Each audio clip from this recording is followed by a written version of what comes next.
nom du Père et du Fils et du Saint-Esprit. Amen. Une grande joie d'être là avec toi en ce mardi 23 avril. Et nous sommes encore dans le temps pascal. Il y a les grâces de la résurrection qu'il faut encore accueillir, mais aussi la dimension de l'évangélisation. Le temps pascal, c'est le temps de l'évangélisation, de sortir de soi-même, de sortir de ses peurs, de ses limitations, pour entrer dans la confiance de l'Esprit Saint, car c'est l'Esprit Saint qui conduit toutes choses. Et la première lecture d'aujourd'hui, c'est Actes des Apôtres, chapitre 11, à partir du verset 29.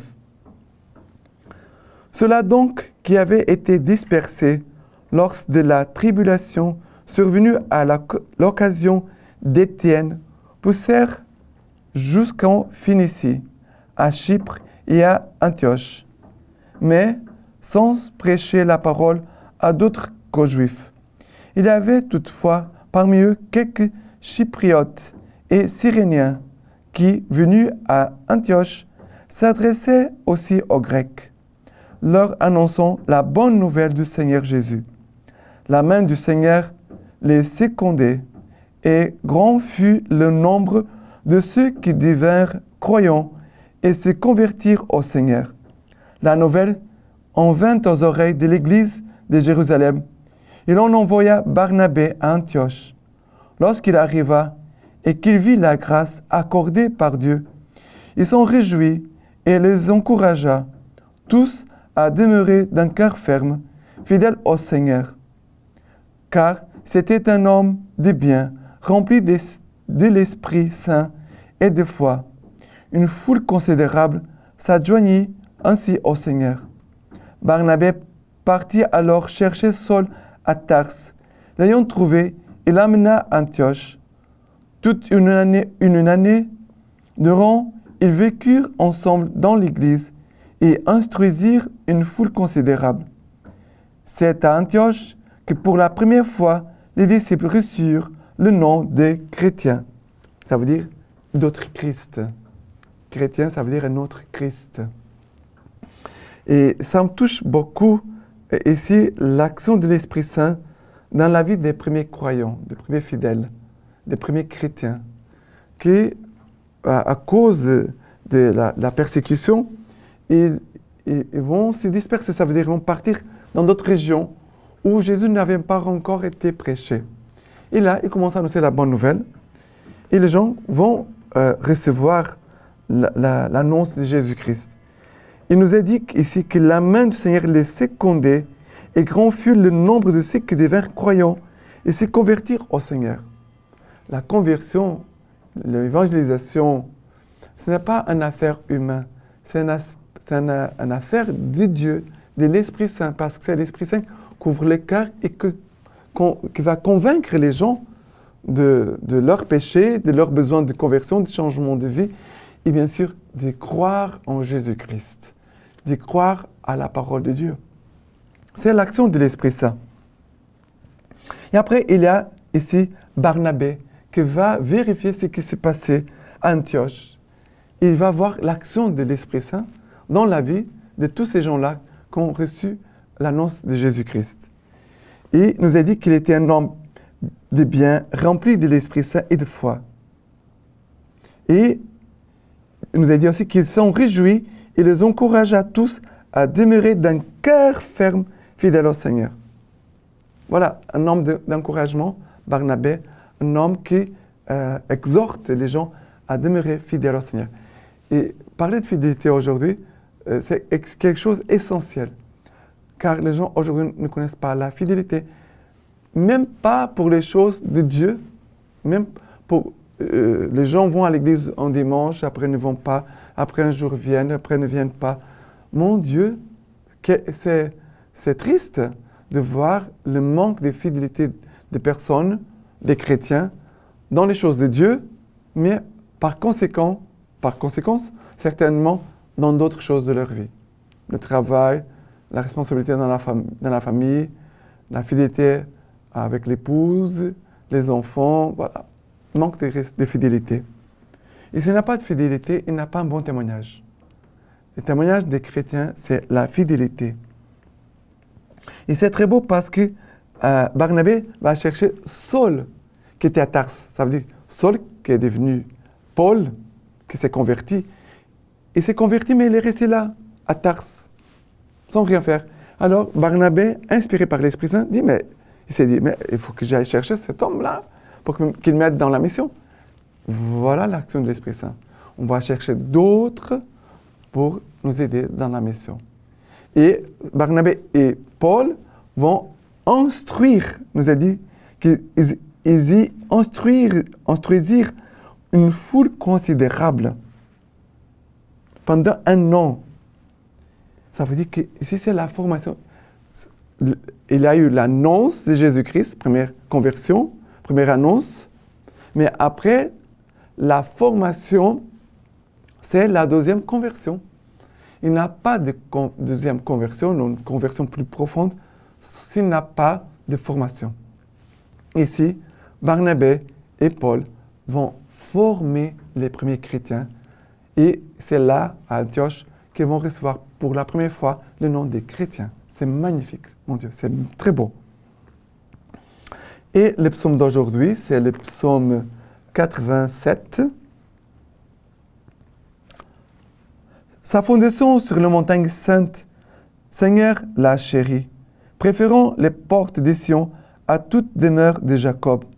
Il parle de toi pour ta gloire, cité de Dieu. Je compte Rahab et Babylone parmi ceux qui me connaissent. Voyait-il la Philistie ou l'Éthiopie, un tel y est né. Mais de Sion, l'on dira, tout homme y est né. Et celui qui l'a fermé, c'est le Très-Haut. Le Seigneur inscrit au registre des peuples, un tel y est né. Et les princes, comme les enfants, tous font en toi leur demeure. Pourquoi ici nous parle de Sion, on dira, tout homme y est né. Sion, c'est la ville sainte, Jérusalem. Le lieu où l'Église va naître. L'Église va naître à Jérusalem. Et c'est à partir de l'Église que nous pouvons être instruits, formés et engendrés pour Dieu, pour la foi, pour la vie spirituelle. Nous devons chercher la formation donnée par l'Église, non pas ailleurs. La formation que nous est donnée par notre pape, pour nos évêques, pour les prêtres de nos paroisses, pour les religieux, religieuses qui peut-être sont très proches de nous. On doit recevoir l'enseignement de l'Église. Ce n'est pas l'enseignement du Père Jean, ce n'est pas l'enseignement de telle sœur. C'est l'enseignement que le Père Jean doit donner de la part de l'Église. Je ne vais pas inventer d'autres choses. Je ne peux pas parler de moi-même. Ah, moi, je pense que ça doit être comme ça. Non, je ne peux pas faire ça. Je dois enseigner ce que l'Église, on pourrait dire que le Christ nous a enseigné et a confié à son Église. D'accord? Et maintenant, l'évangile d'aujourd'hui, c'est Jean chapitre 10, à partir du verset 22. Il y eut alors la fête de la dédicace à Jérusalem. C'était l'hiver. Jésus allait et venait dans le temple sous le portique de Salomon. Les Juifs firent cercle autour de lui et lui dirent, « Jusqu'à quand vas-tu nous tenir en haleine?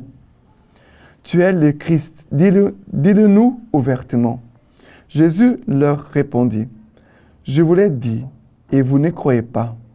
Les œuvres que j'ai faites au nom de mon Père témoignent de moi, mais vous ne croyez pas, parce que vous n'êtes pas de mes brebis.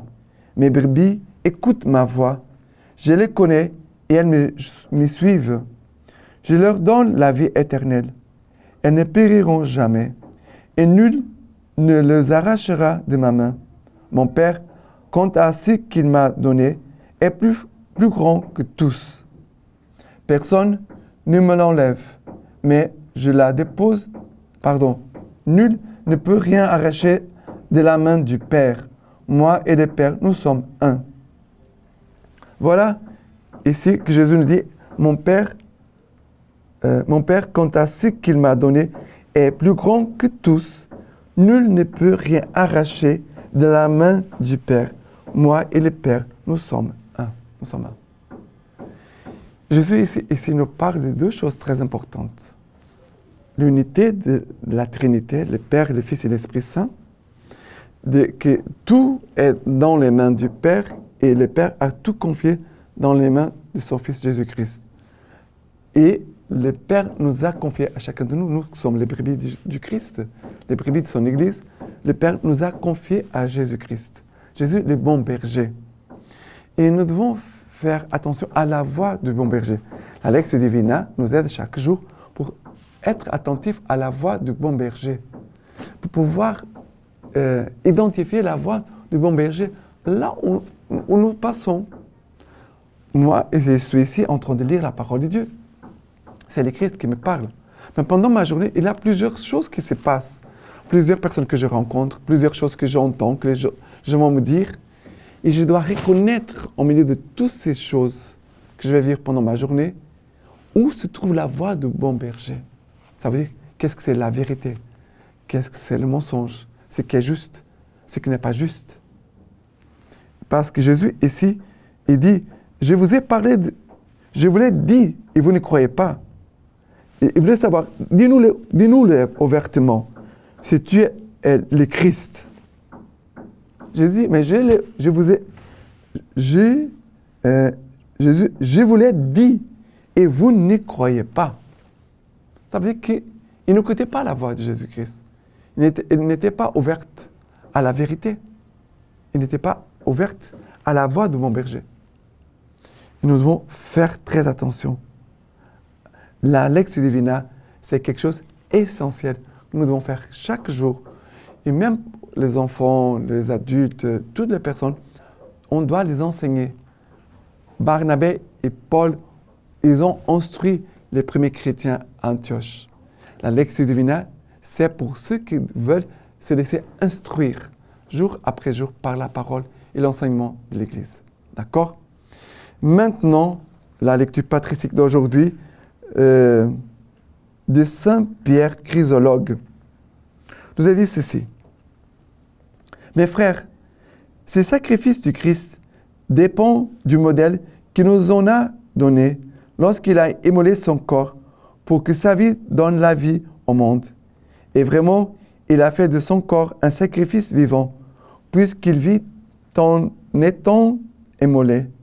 Avec une telle victime, la mort est donnée en rançon.